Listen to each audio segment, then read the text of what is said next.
Everybody doing? Good. How are you? Happy New Year. Luke, is it possible to overstate what DJ Moore has meant to you, Justin, the offense as a whole this season?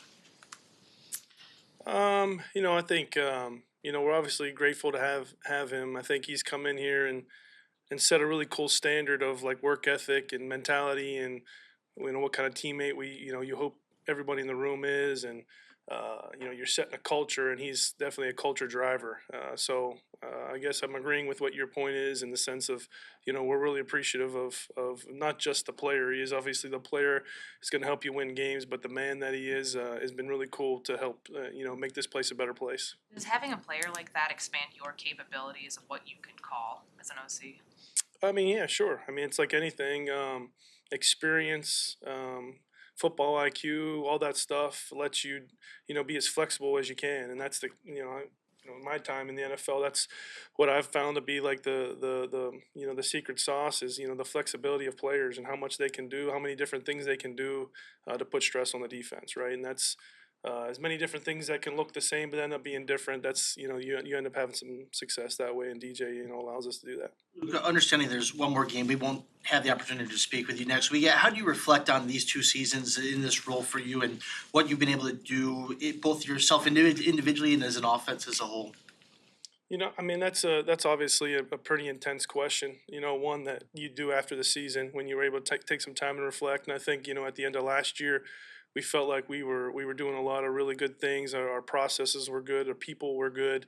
The type of people that we have in the building to be able to go through anything that we've gone through and do what we're doing, and following the leadership of Ryan and Flus, and we have the right type of people in the building. So that part was really good to see. And I think as our progress has gone this year, you've heard me say it countless times. Like, it's just really important that we just get better each and every day.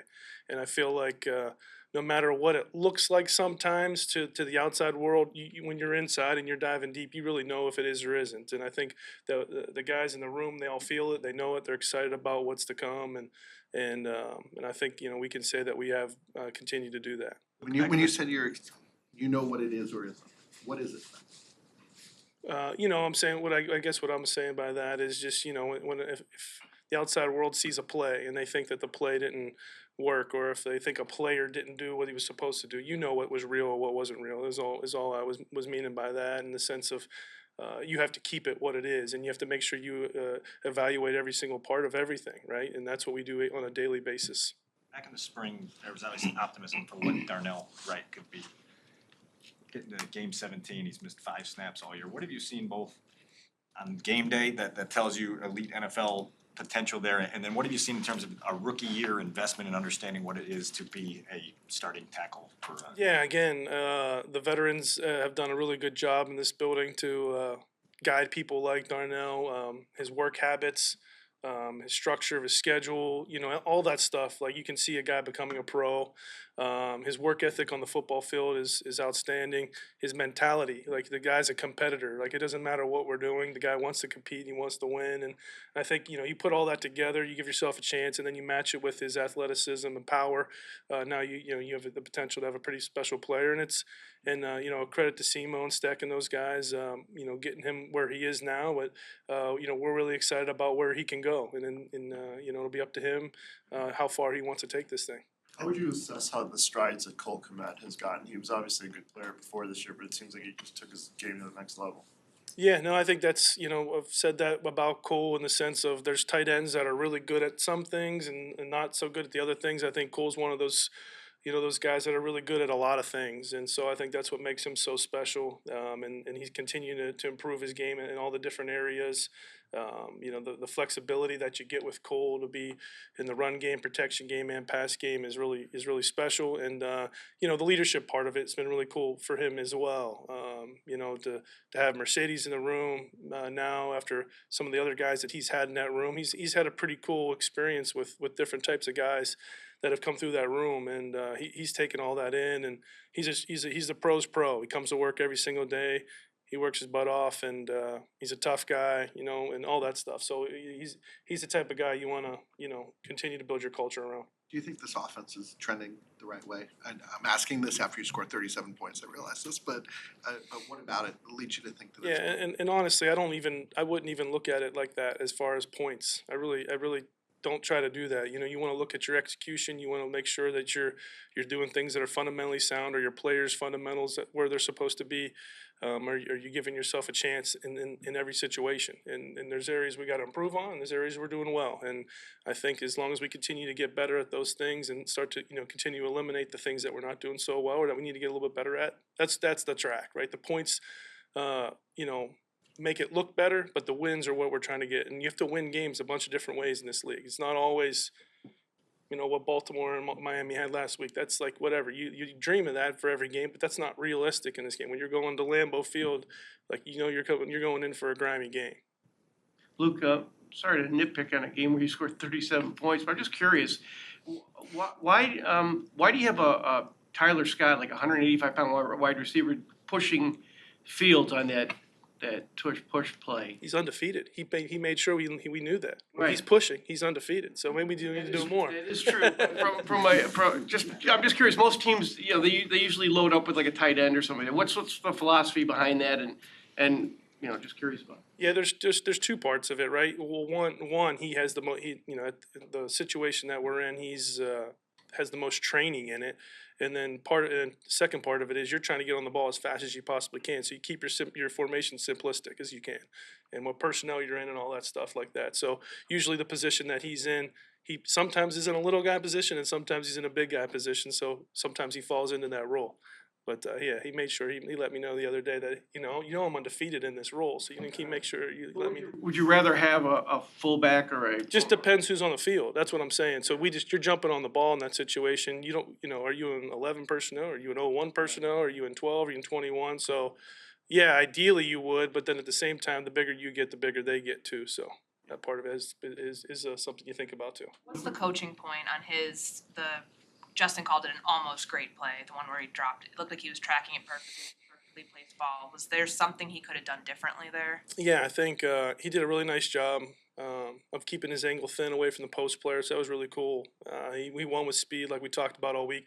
You know, anytime you're catching the ball, when the ball's coming from that type of angle, you always talk about trying to keep the ball in front of your eyes. And when the ball goes past your eyes, you kind of lose it, right? And so that's probably the biggest thing for him right there, that if the ball doesn't go past his eyes, you know, and you see the ball caught, then now it hits his hands a little more firm. I think it caught the back end instead of two hands. It caught the back end to one.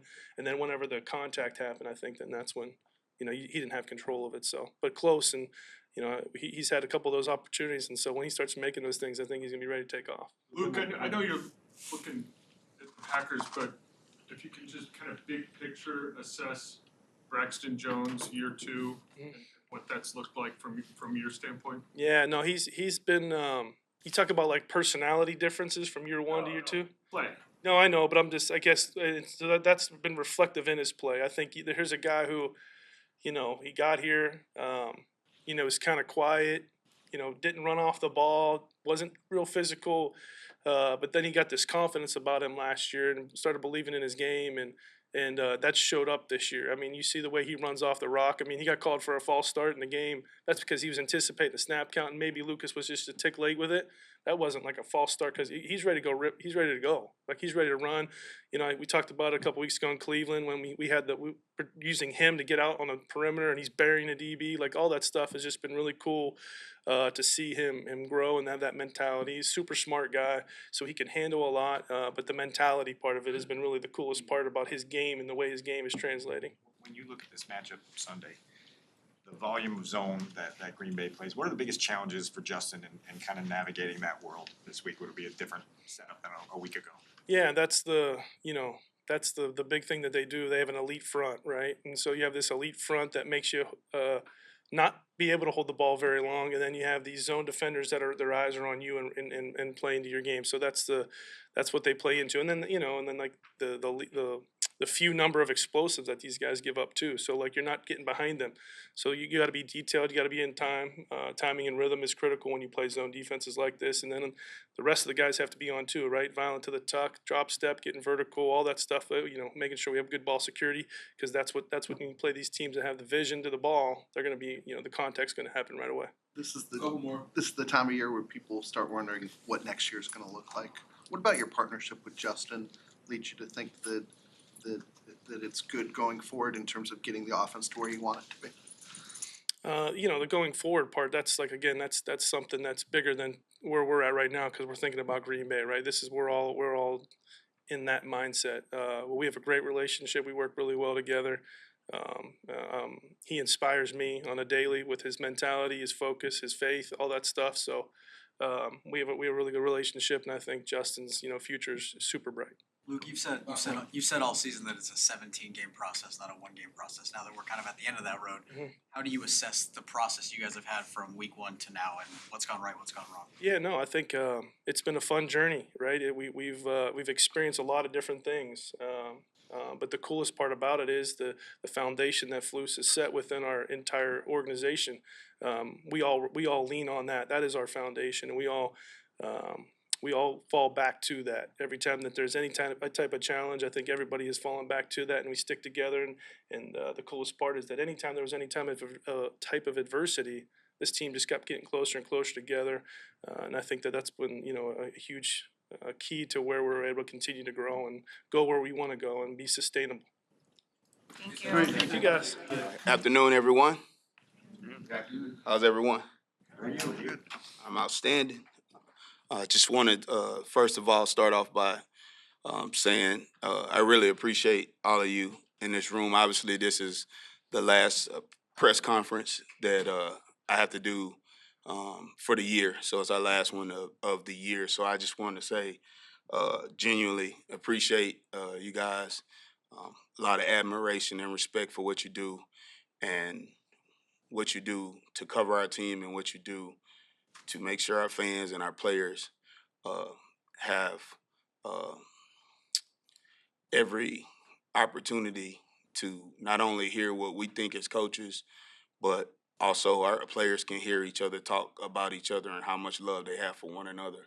So again, I don't take it for granted. I truly appreciate, and I'm grateful for the opportunity to come down here and speak in this room, because it's an honor. So really appreciate you all. This week, Green Bay, really tough challenge for us. Just left the meeting with the guys. We know it's a tough test against a well-coached unit with a lot of explosive players, and our guys are fired up, and we're ready for the challenge. So with that, I will open it up to questions. We obviously got an education a couple weeks ago on the monster kick line. And then monster kick at the end of the first half, a two-parter here. What was your entire heart rate like during those 15 to 20 seconds? And then also, obviously, something you work on when you're practicing that, what are the core tenets of making sure that thing doesn't go the distance? Yeah. Awesome question. So I answer your first question. What's my heart rate like? That is a special team's worst nightmare. Special team coach's worst nightmare. So my heart rate is as bad as you can have one. So I'm glad Doc wasn't right there to check it. All right. In terms of the actual play and the other part of your question, as you stated, and as I discussed, a couple weeks ago against Cleveland when we played, I talked about a monster kick, and I talked about that being a 1 out of 10% chance of making. It's a last second before the half, 4 seconds left, and Cairo hit a really good ball. And I also want to credit Atlanta for recognizing the situation and having an opportunity for them to make a big play. But the real credit goes to the guys in our room. And I just left the field goal meeting. I'm fresh out of the field goal meeting, and I'll tell you exactly what I told them. I appreciate the effort on that play. I appreciate the desire on that play. I appreciate each one of them fighting for each other to make that play what they made it, because no one quit on that play. Nobody gave up. Everybody understood what was at stake. They all know we have to cover, and that's a tough situation for, 7 or 8, 300-pound men to be chasing the best athlete on the field. But that's the risk reward in monster kicks. So, like I said, I told them this is exactly what I told them. And I told them I really appreciate them. And I know they were tired as hell when they got in that locker room because I could see it. But I also thought that moment brought our team together because that's a situation we practice every week, time in and time out. And they've seen video on it. And they came out on the good side of it. All right. So, again, I can't say enough about the guys in our room recognizing the situation and fighting like hell for each other to make sure they got that guy down. Principles, or is it all just fight like hell and make sure that you get them down? No, there are principles, there are techniques. There are certain guys that have certain coverage lanes, but again, those are 300-pound men and they don't cover punts. That's basically like a punt or a kickoff every day. So they did what they were supposed to do, and they tried their hardest, and they got the guy on the ground. And at the end of the day, it's either get the guy on the ground and go in the locker room, all right, or not. And they did it. And so I got to give them credit, and I appreciate the hell out of them. Like Lucas was phenomenal on that play. Lucas Patrick doesn't never give up. Bobby Tunyon never gives up. Like I cannot probably continue to talk about this play because I'm probably gonna get emotional, which I don't want to do because I love my guys so much, and they did a damn good job. And that's all I can say about that. That one got greenlit at that point. I think Koo had missed too, going in that direction too. Did you have to factor in any of that as to, yes or no, why going for that one? Well, for us, I'm sure Koo, he hit his ball and he probably didn't hit the best ball that he wanted to hit there. I'm sure he probably would have loved another opportunity to get another strike at a ball there. I just know how kickers are. What I can say for us is we felt like in that situation for us that our line was longer going that direction. That's what I can say about that. After the play, it seemed as though their head coach was arguing for a while. Was there a question as to whether he was touched down or I don't know whether you know the answer to this, but Yep. I'd ask. Yeah, honestly, I don't know the answer to that, why he was arguing.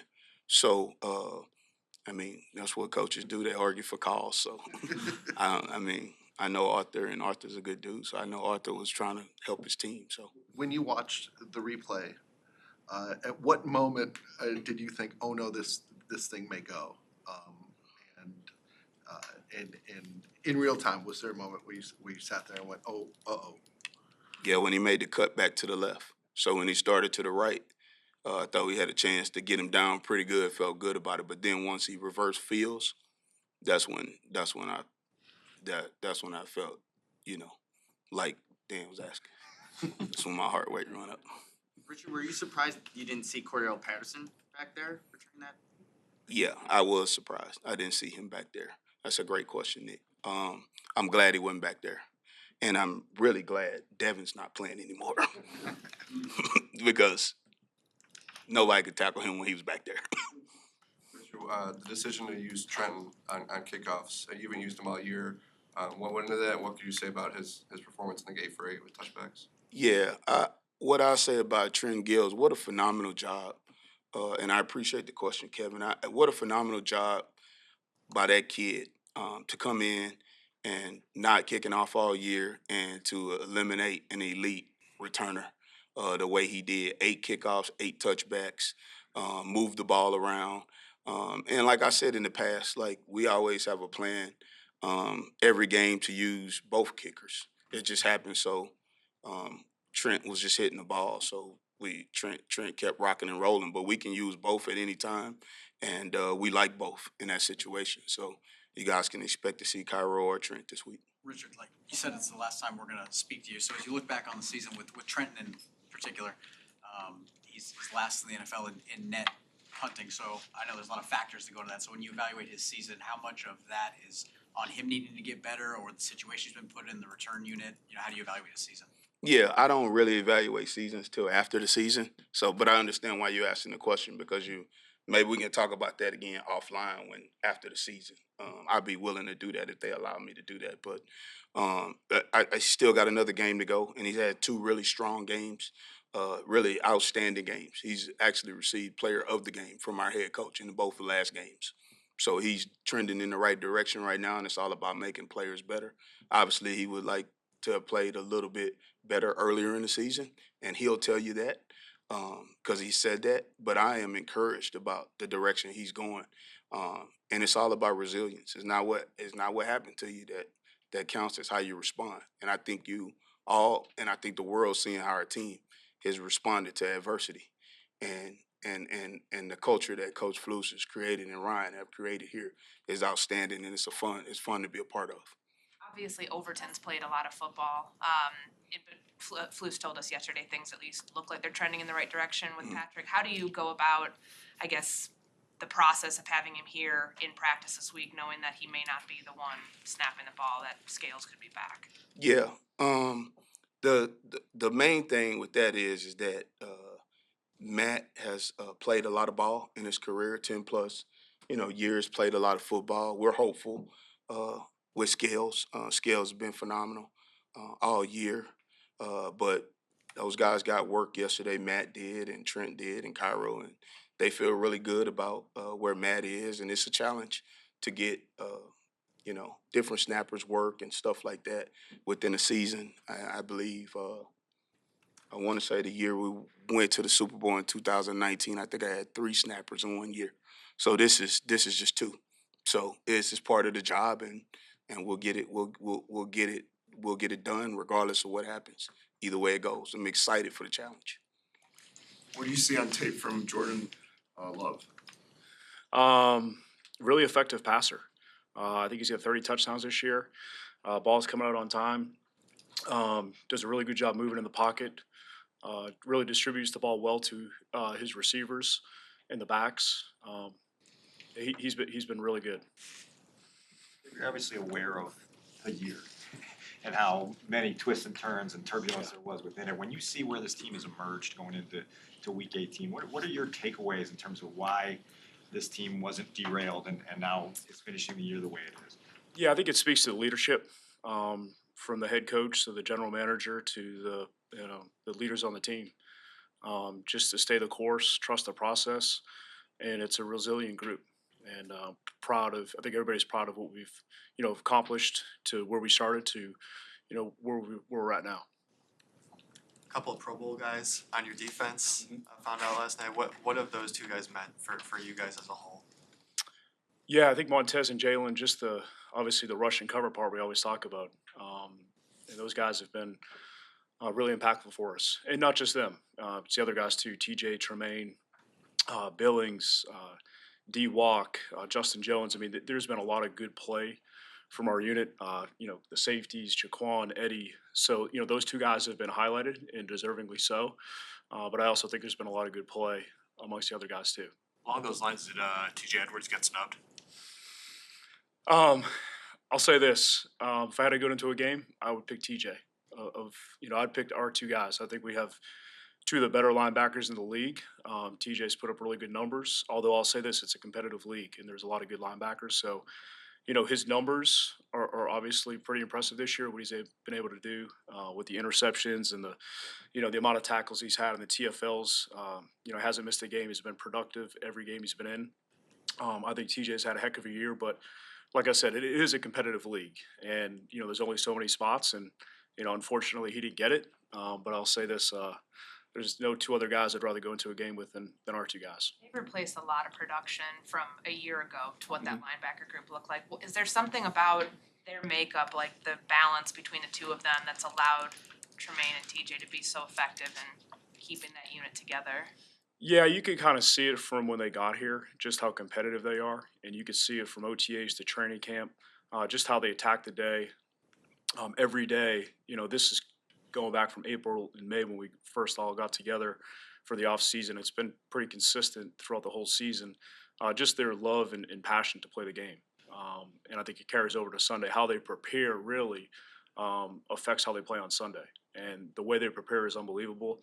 I think it kind of rubs off on the rest of the group, and It's been such a positive impact, not just for obviously the play in the field, but for the guys around them too. That's the play, I mean, for TJ going from Mike to weak side this year, like, was that seamless the right word to describe that? Cause at least just from like our perspective, it doesn't look like there's been much drop off from what he did in Yeah. Philly, but notably having to change positions, I'm sure comes with some level of difficulty. Yeah, I think there's always a transition, but again, it goes back to the off season. You know, just getting all those reps and OTAs and mini camp, training camp, preseason games. So yeah, it was a little bit of a transition. But TJ's, you know, he's played a lot of football. So you know, linebacker, he's playing off the ball. He's reading his keys. The coverage stuff is a little bit different from Mike to Will. But you know, obviously he's done a good job in the transition to it. Does Tremaine have another level to get to? I mean, he's made some splash plays this year, no doubt, takeaways, stuff like that. But frankly, by the eye test, it just seems like, you know, there's more there. There needs to be more there to justify the investment that the team's made. No, I mean, I think if you ask Tremaine, we can always get better. Not just Tremaine, but the whole group. So yeah, I mean, every player, nobody's hit their ceiling. Right. So if you ask Tremaine, it's like, yeah, I can get better. I'm going to make more plays. So not just Tremaine, but I think every player would say that. Well, I'm referring to Tremaine because he's like the highest paid player, second highest anyway. But I'm just curious, what do you think, what's missing? What does he need to do to be the kind of, you know, Pro Bowl, All-Pro, whatever player Yeah. I think they thought he could be? No, I don't think anything's missing. He's been productive.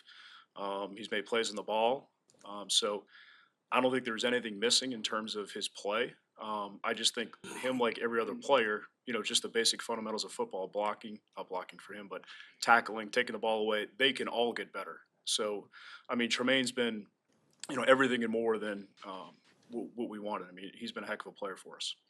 Dave, Dan was asking you about the wild ride you guys have kind of been on as a team. As you look back defensively, how would you describe the impact that Matt taking over play calling has had on the defensive turnaround?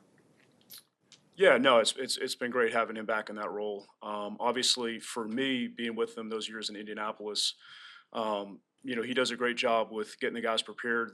And really, it's the mentality to the attack style that we have defensively. And no, it's been really good having him back in that role. Again, for me, I'm kind of used to it just because I've been with him, you know, previously. But you know, obviously, it was a good thing for us. Dave, Jermaine was talking yesterday about the value for a growing team to play games like Sundays where there's going to be an atmosphere, there's going to be stakes for the opponent, it's going to be one of those kind of big game moments. But what do you see as the value for the team to gain experience on a stage like Sundays? You know, I think it's important. You know, for us, it's the last game, but it's just the next game. And guys, you know, some of the guys have played it before. It's an unbelievable setting to play in. You know, obviously it's a 3:00. It's a primetime game at Lambeau Field. So I don't think the guys need anything more than that. I mean, they're juiced up. They're ready to go. Dave, are you so focused on this game? Can you appreciate, like, look ahead a little bit and just with the way this team has come together, this defense come together? You know, do you look ahead and see, you know, good things coming, and can you allow yourself to even look ahead and say, hey, if they're this good now, how good can they be next year? Yeah, no, it definitely gets you excited. I'd be lying if I said it wasn't. You know, just the pieces that we've added. You know, getting Tez, just having the guys playing together more, just the chemistry of them playing together, and that's why this week is so important. It's just another block that we can build from. Luke was talking about kind of the foundation from leadership and that's what you guys lean on when things get tough or when things are good. And in what way does that show up? Is there an example you can think of? Yeah, I mean, look, when you start the season 0-4, and it's tough, and there's a lot of noise in the outside world saying, you know, a lot of things, and you just got to stay the course. So I think that goes back to your foundation of what you're made of. And, you know, in the NFL, times are going to be hard. Nobody's ever going to have a perfect season. You know, there's going to be, you know, trials and tribulations, and you got to have a foundation of what you stand on to kind of weather the storm a little bit. So I think, you know, it's a great example for us. It didn't start out the way we wanted it to, but, you know, we kind of weathered the storm, and, you know, we kind of came out on the other side of it. Did leadership step in and I mean, did you guys talk about, okay, how do we deal with, you know, whatever the storm is outside our door? Or is it just kind of understood? You know, it's kind of become cliche a little bit in the coaching world. You hear trust the process. It's like, hey, you don't have to do anything different. We just have to do what we do a little bit better. And that was kind of the message, like, hey, we don't have to reinvent anything. The message has been clear from the head coach, like, hey, this is the foundation that we stand on, and you just have to weather the storm and trust the process, and that's what we did. Dave, back in training camp, there was a lot of excitement about this defense, a lot of players talking about how dominant they could be, and then you guys came out. Green Bay put up 38 on you. How do you describe the excitement and eagerness of the defense as a whole to finish with the Packers after not putting on a great display in week 1? No, I think, like I said, the guys are fired up.